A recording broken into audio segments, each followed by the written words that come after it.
This is The Cut, American Whiskey, Daily. One founder, 30 barrels, one winner.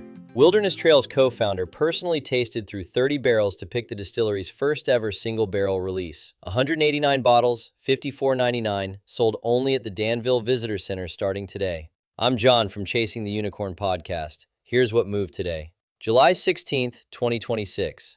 Today's big move, a distillery that finally said yes to something it had been putting off for years. Here's what happened. Wilderness Trail opened its first single-barrel program this morning at the Danville Visitor Center, and co-founder Shane Baker did the picking himself. 30 barrels, tasted one by one, before he landed on the release. He'd resisted doing this for a while. Baker said the distillery wanted its 4-year minimum bottled and bond stock to mature further before putting barrel-specific picks in front of the public. That's a patience call most distilleries don't make out loud.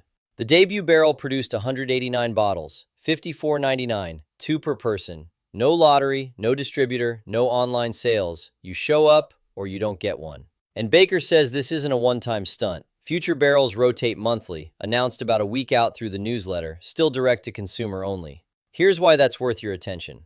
For a distillery known mostly for a solid, fairly priced bottled and bond, a founder-driven single-barrel program is a real step up in ambition, and the price keeps it honest.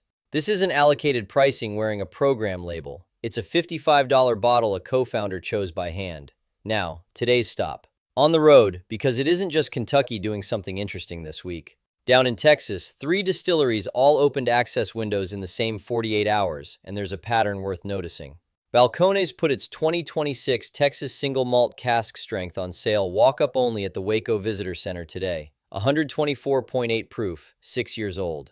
6 years sounds young next to a Kentucky bourbon, but Texas heat changes that math. Balcones says its aggressive heat cycling produces roughly double the Angel share loss of a comparable Kentucky rickhouse over the same stretch, so that 6-year single malt is carrying barrel character closer to something aged nearly twice as long up north. Garrison Brothers opened applications today for an August 15th ticketed release of Cowboy Bourbon. 400 tickets, sold in pairs, each one guaranteeing purchase rights at MSRP. That's the tell. After a 2023 walk-up event drew lines over 1,000 people deep, they moved to a capped, guaranteed purchase model instead of a free-for-all. And Iron Root Republic reopened its Hubris Wheat Whiskey waitlist today, its first release since a 2024 pause. This batch uses Texas-grown wheat for the first time, replacing out-of-state grain. Their co-founder put it plainly, they wanted to actually put Texas in the bottle, not just on the label. 3 different distilleries, 3 different structures, walk-up, ticketed, waitlist, but the same underlying move. Texas craft producers are leaning on climate and provenance instead of trying to out-Kentucky. That's a smarter game than chasing age statements they can't win on paper. Now, a quick first sip, because today's Wilderness Trail news is a perfect way to explain a term you'll hear constantly and maybe don't fully trust yet. So here's what it is. A store pick, or a private barrel program, is when someone with real authority tastes through a handful of barrels and picks the one that becomes its own release. Most of the time, that's a retailer's buyer, someone from a shop like Binny's or Total Wine, tasting 4 to 8 barrels from Buffalo Trace or Four Roses and picking a winner for their shelf. What's different about what Wilderness Trail just launched is that the distillery is doing its own picking and selling only at the source. No distributor, no retailer in between. That cuts out a layer most single-barrel programs still carry. Whoever's doing the picking, the appeal is the same. You're getting one specific barrel's character, not a batch blended for consistency.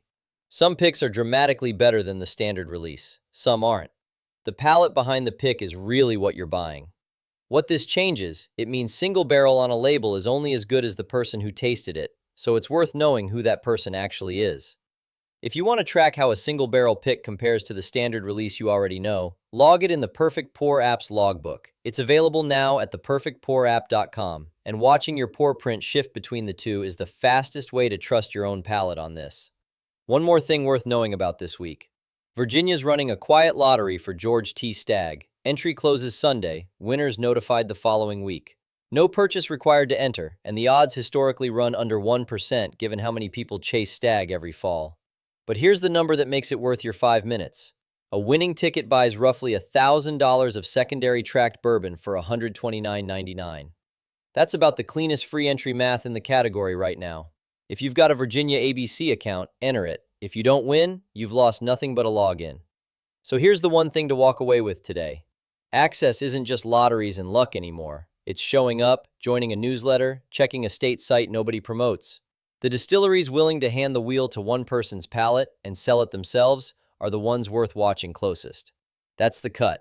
The full American whiskey industry brief is waiting at patreon.com/chasingtheunicorn podcast. I'm John Schuster. Thanks for joining me. Your unicorn is out there.